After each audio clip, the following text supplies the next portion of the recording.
तमसा नदी। अयोध्या से 20 किलोमीटर दूर है तमसा नदी। यहाँ पर श्री राम ने नाव से नदी पार की थी। श्रृंगवेरपुर तीर्थ, प्रयागराज से 20 से 22 किलोमीटर दूर श्री राम श्रृंगवेरपुर पहुंचे, जो निषादराज गुह का राज्य था। यहीं पर गंगा के तट पर उन्होंने केवट से गंगा पार करने को कहा था। श्रृंगवेरपुर को वर्तमान में सिंगरौर कहा जाता है। कुरई गांव, सिंगरौर में गंगा पार कर भगवान श्री राम कुरई में रुके थे। प्रयाग, कुरई से आगे चलकर श्री राम अपने भाई लक्ष्मण और पत्नी सहित प्रयाग पहुंचे थे। कुछ साल पहले तक प्रयाग को इलाहाबाद कहा जाता था। चित्रकूट, प्रभु श्री राम ने प्रयाग संगम के समीप यमुना नदी को पार किया और फिर पहुंच गए चित्रकूट। चित्रकूट वह स्थान है जहां श्री राम को मनाने के लिए भरत अपनी सेना के साथ पहुंचे थे, क्योंकि राजा दशरथ का देहांत हो चुका था। भरत ने यहाँ से श्री राम की चरण पादुका ले जाकर उनकी चरण पादुका रखकर राज्य किया था।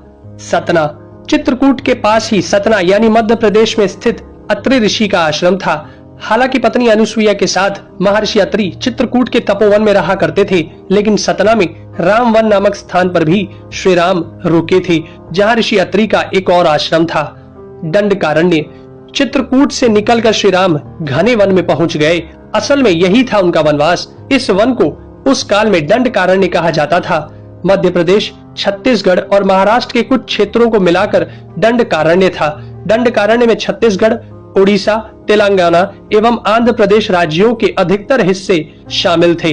दरअसल उड़ीसा की महानदी के इस पास से गोदावरी तक दंडकारण्य का क्षेत्र फैला हुआ था।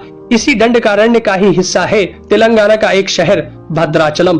गोदावरी नदी के तट पर बसा यह शहर सीता रामचंद्र मंदिर के लिए प्रसिद्ध है।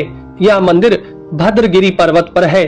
श्री राम ने अपने वनवास के दौरान कुछ दिन इस भद्रगिरी पर्वत पर ही बिताए थे।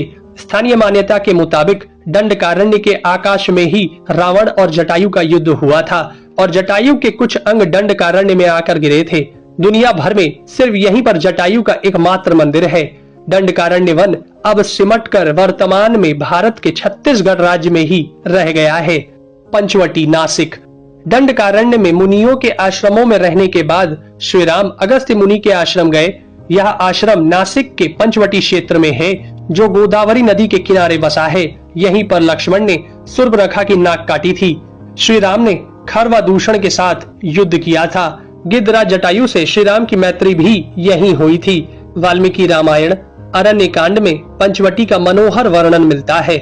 सर्वतीर्थ, नासिक क्षेत्र में ही सूर्पनखा की नाक कटी तथा मारीच और खरवादूषण के वध के बाद ही रावण ने सीता का हरण किया और जटायु का भी वध किया था, जिसकी स्मृति नासिक से 56 किलोमीटर दूर ताकेड़ गांव में सर्वतीर्थ नामक स्थान पर आज भी संरक्षित है। जटायु की मृत्यु सर्वतीर्थ नाम के स्थान पर हुई, जो नासिक जिले से इगतपुरी तहसील के ताकेड़ गांव में मौजूद है। इस स्थान को सर्वतीर्थ इसलिए कहा गया क्योंकि यहीं पर मरणासन्न जटायु ने सीता माता के बारे में बताया। राम जी ने यहाँ जटायु का अंतिम संस्कार करके पिता और जटायु का श्राद्ध तर्पण किया था। पर्णशाला, पर्णशाला तेलंगाना के खम्माम जिले के भद्राचलम में स्थित है। यह रामालय से लगभग 1 घंटे की दूरी पर स्थित है। पर्णशाला को पंचशाला या पंचशाला भी कहते हैं। पर्णशाला गोदावरी नदी के तट पर स्थित है। यही वह स्थान है जहां से सीता जी का हरण हुआ था। हालांकि कुछ मानते हैं कि इस स्थान पर रावण ने अपना विमान उतारा था। इस स्थल से ही रावण ने सीता को पुष्पक विमान में बिठाया था, यानी सीता जी ने धरती यहाँ छोड़ी थी। इसी से वास्तविक हरण का स्थल यह माना जाता है। यहाँ पर राम सीता का प्राचीन मंदिर है। तुंगभद्रा, सर्वतीर्थ और पर्णशाला के बाद श्री राम लक्ष्मण सीता जी की खोज में तुंगभद्रा तथा कावेरी नदियों के क्षेत्र में पहुंच गए। तुंगभद्रा एवं कावेरी नदी क्षेत्रों के अनेक स्थलों पर वे सीता जी की खोज में गए। शबरी का आश्रम, श्री राम और लक्ष्मण सीता की खोज में तुंगभद्रा और कावेरी नदी को पार करते हुए चल दिए। जटायु और कबंध से मिलने के पश्चात वे ऋषिमुख पर्वत पहुंचे। रास्ते में वे पंपा नदी के पास शबरी आश्रम भी गए, जो आज केरल में स्थित है। पंपा तुंगभद्रा नदी का पुराना नाम है। इसी नदी के किनारे पर हम्पी बसा हुआ है।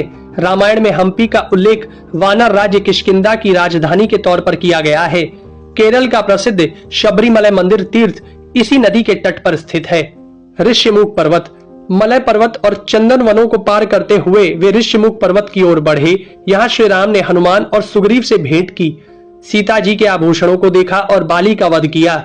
ऋषिमुख पर्वत वाल्मीकि रामायण में वर्णित वानरों की राजधानी किष्किंधा के निकट स्थित था। ऋषिमुख पर्वत तथा किष्किंधा नगर कर्नाटक के हम्पी जिला बेल्लारी में स्थित है। पास की पहाड़ी को मतंग पर्वत माना जाता है।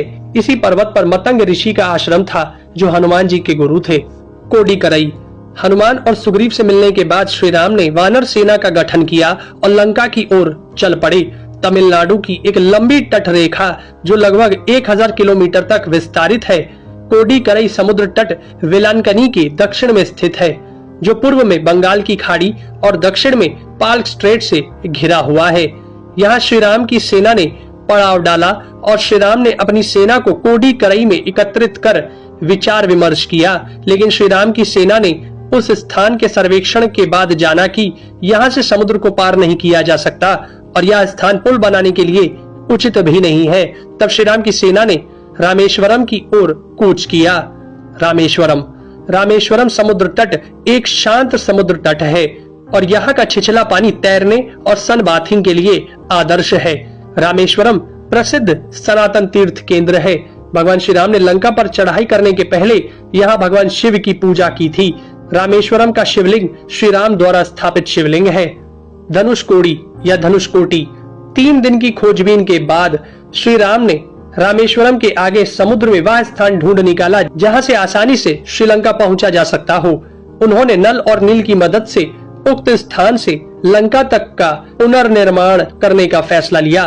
धनुषकोडी भारत के तमिलनाडु राज्य के पूर्वी तट पर रामेश्वरम द्वीप के दक्षिणी किनारे पर स्थित एक गांव है। धनुषकोडी पनबन के दक्षिण पूर्व में स्थित है। धनुषकोडी श्रीलंका में तलेमन्नार से करीब 18 मील पश्चिम में है। इसका नाम धनुषकोडी इसलिए है कि यहाँ से श्रीलंका तक वानर सेना के माध्यम से नल और नील ने जो पुल यानी राम सेतु बनाया था, उसका आकार मार्ग धनुष के समान ही है। इन पूरे इलाकों को मन्नार समुद्री क्षेत्र के अंतर्गत माना जाता है।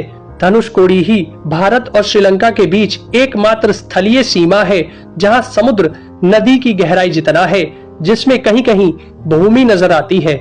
नुवारा एलिया पर्वत श्रृंखला। वाल्मीकि रामायण के अनुसार श्रीलंका के मध्य में रावण का महल था। नुवारा एलिया पहाड़ियों से लगभग 90 किलोमीटर दूर बांद्रवेला की तरफ मध्य लंका की ऊंची पहाड़ियों के बीचों बीच सुरंगों तथा गुफाओं के भंवर जाल मिलते हैं। यहाँ ऐसे कई पुरातात्विक अवशेष मिलते हैं जिनकी कार्बन डेंटिंग से इनका काल निकाला गया है। श्रीलंका में नुवारा एलिया पहाड़ियों के आसपास स्थित रावण फॉल, रावण गुफाएं, अशोक वाटिका, खंडहर हो चुके विभीषण के महल आदि की पुरातात्विक जांच से इनके रामायण काल के होने की पुष्टि होती है। आजकल भी इन स्थानों की भौगोलिक विशेषताएं, जीव, वनस्पति तथा स्मारक आदि बिल्कुल वैसे ही हैं जैसे कि रामायण में वर्णित किए गए हैं। दोस्तों, ये सब जानने के बाद भी कुछ लोग तर्क दे ही देंगे कि प्रभु श्री राम काल्पनिक